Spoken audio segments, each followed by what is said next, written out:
ബാർക്കോഴ കേസിൽ ഖജനാവിന് പണം കൊണ്ട് അപ്പീൽ പോകുന്നത് മര്യാദയല്ലെന്ന് പ്രതിപക്ഷ നേതാവ് വി.എസ്. അച്യുതാനന്ദൻ.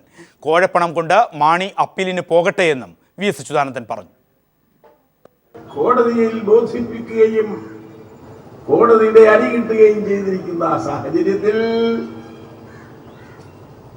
ഇപ്പോൾ ആ വിധിക്ക് സ്റ്റേ വാങ്ങാൻ കേരള ഹൈക്കോടതിയിലേക്ക് ഓടുകയാണ്. കാലത്തെ അഡ്വക്കേറ്റ് ജനറലിനെ കണ്ടു എന്നാണ് പത്ര ന്യൂസ്. എന്തിനാണ് ഇതെല്ലാം വസ്തുതയല്ലെങ്കിൽ പിന്നെന്തിനാണ് അപ്പീല് കൊടുക്കുന്നത്?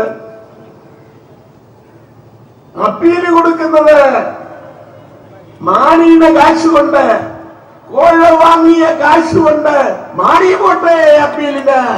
എന്തിന് മുഖ്യമന്ത്രി ഉമ്മൻചാണ്ടി പോണം?